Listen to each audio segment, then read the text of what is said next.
everyone, how's it going? So, how many of you want to get inside my brain and figure out how I come up with my designs? Yeah, well today I'm going to show you the first step in what I do sometimes to create the designs that I create, because sometimes, just like you, I need to be inspired and I need ideas, and oh my God, where do I get them? I've been thinking about this garden bed for a while now and what I want it to look like and how I want to design it. And a lot of times I'll pull things from my own brain and put together a design. And sometimes, man, I just hit a wall and I'm like, I don't know how to make this look how I want it to look. So I do what you guys do. I love Pinterest. I start Pinteresting. I start looking at different things out there to see what speaks to me, because we all want to be inspired, right? Well, one of the tools that I like to use is from provenwinners.com. And this is not an endorsement for Proven Winners. They're not paying me to do this. I just like this tool, so I use it.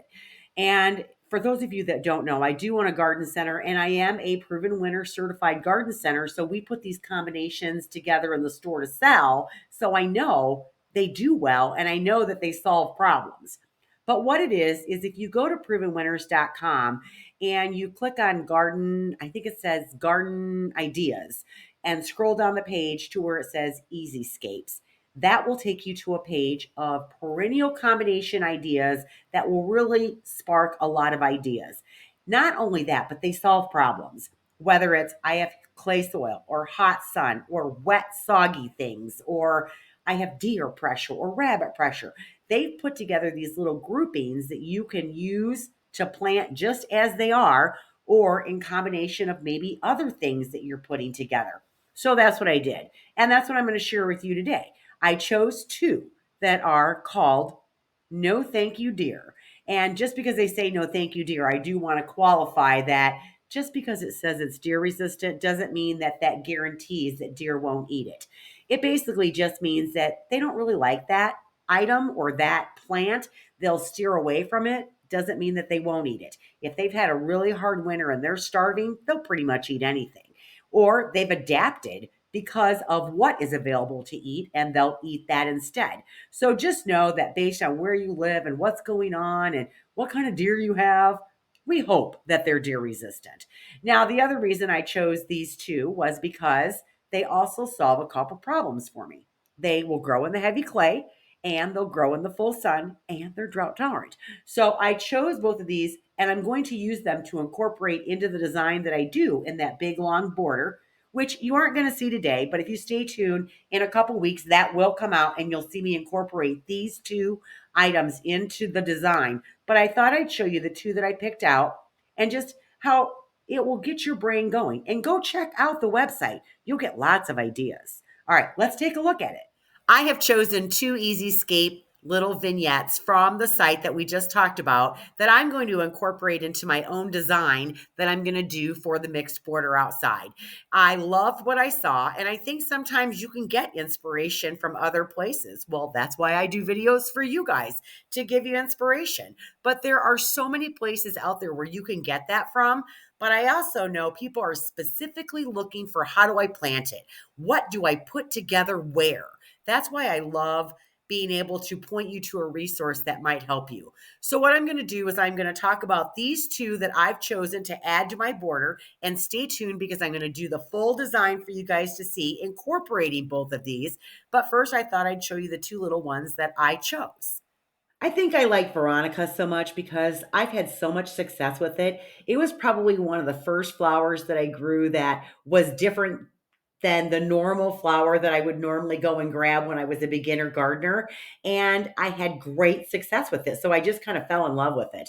Now, I typically plant the purple one, but for this mixed border, I'm going to use this white. This is the white wands, and it is absolutely gorgeous. It has this beautiful, really super white flower on it, which really shows up when you're trying to do contrast, or if you're planting it in mash, you want it to show up against other colors. It only gets 14 to 16 inches high and about 20 inches wide. But again, if you plant enough of them, they are showing up. I also like that Veronica has two bloom cycles. So typically it's blooming in the middle of June, probably for 3 to 4 weeks. Then as the flowers start to, wane out on that tall spike, you'll have some that are blooming and some that are done. You could go through and individually clip them out. I don't ever do that. I just wait, or I just bite the bullet and I chop them all off right down to the base foliage. And then in about 3 to 4 weeks, another flush of blooms will come up. Now, these are growing in zone 4 through 8, and they will grow in heavy clay soil. So that's just another thing you got to love about them. They'll grow in part sun and they'll grow in full sun. So very versatile. I think that's why I like them so much, because they're so easy to grow. So definitely loving the white ones, Veronica. I was so happy to see this grass as the grass in this grouping because I love this grass. I planted it in the front garden bed 2 years ago and it's been performing its little head off. I just love it. One of the things I love about this grass is one, it's a penstemon, which means it doesn't seed all over the place. But two, I love the weeping shape of it, and it's only like 3 feet high and 2 feet wide. And those little copper flower seed heads that come up over the top of it, they are so gorgeous. And that grass, it almost has like a chartreuse gold color to it, which makes it a very unique coloring in the garden. So again, it's one of those grasses that really shows up from a distance. And I think it's the perfect size to put in this bed. It's growing in zone 4 through 9. And again, drought tolerant, will grow in heavy clay. It doesn't seed all over the place. I only have to cut it back once a year. So it hits all my boxes of being low maintenance and high impact. All right, so we talked about contrasting that white flower of the Veronica up against something. Well, here you go. Check out those nearly black leaves on this summerific hibiscus. Isn't that fantastic? So not only do we get these beautiful bubblegum pink flowers that are like 7 to 8 inches across with that dark pink center, we get that really dark foliage. And these are a really good size. Some hibiscus are pretty big. This one's only like 3 to 3.5 feet high, a little bit wider, like 4 to 4.5 feet. So think of the Veronica up in front of that. I just think it's going to be so fantastic. Now, remember with hibiscus, they're one of the last ones to emerge in the spring. So don't think that your hibiscus died if it doesn't come up right away in May. Sometimes I don't see mine starting to wake up until after like the end of May, beginning of June. So just know that. But boy, they grow like mad and they put on quite a show. I have mine growing in heavy clay. I also have mine in an area where they're not getting anything but the rain. So they're pretty drought tolerant. So we are definitely going to add this plant into our border over there as well. So the three of these together, oh, what a find. So here's the planting schematic of how you would put this together if you had 5 feet of depth with 10 feet of length. Now, my bed is way longer than this, and I'm going to be combining a couple of these easy scape little combos together to create the long bed that I have. But then I'm also going to be adding my own spin and some of the natives as well when I do the full design. But it's so interesting to see the different combinations that you can find out there. There's so many resources and so many tools. So as you can see here, if you really want them growing together where they're touching and it's really super full, you're going to be planting up 1, 2, 3, 4, 5, 6, 7 of the Veronicas, 4 of the hibiscus, and 5 of the grasses. I do like these little renderings that they put together. It shows you kind of the colors of everything that's going into the little grouping, the size of the flowers, the shape of the flowers, the different textures. So for me, it's a nice visual to be able to think about what that's going to look like in my garden. I also like that this one looks really good with the one we just did. The first plant in this little grouping is another grass, and this is a little blue stem. Now, this little blue stem is coming out new this year. Now, be cautioned whenever you are looking at these little vignettes that you find on the internet, whether it's from Proven Winners, Better Homes and Gardens has little landscape plans that you can look at, and so does Garden Gate. Sometimes they charge for theirs, so be careful with that. You want to make sure that your mind is flexible, okay? Because this is a brand new variety. It says coming to garden centers this year, but that doesn't mean that every garden center is guaranteed to have it. I am not a grower, so I am a slave to whatever my growers decide to grow.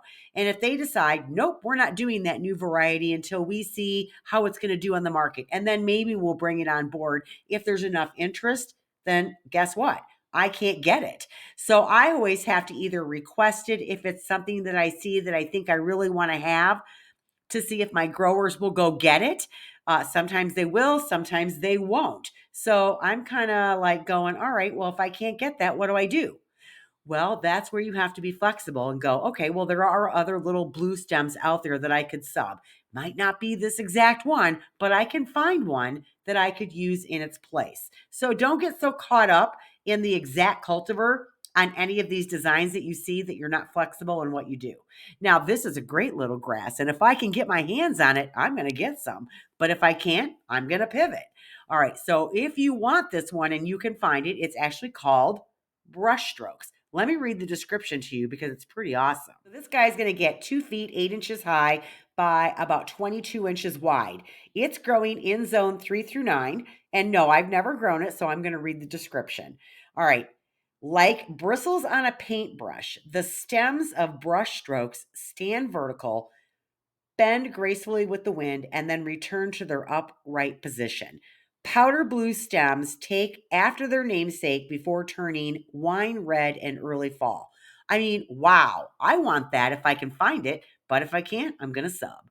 Look at this little beauty. This is an Ansonia, and it's a shorter cultivar, only growing about 2.5 feet high by 3.5 feet wide. What's really nice is it's got really nice foliage on it. So even when the flowers are done, it still looks really good.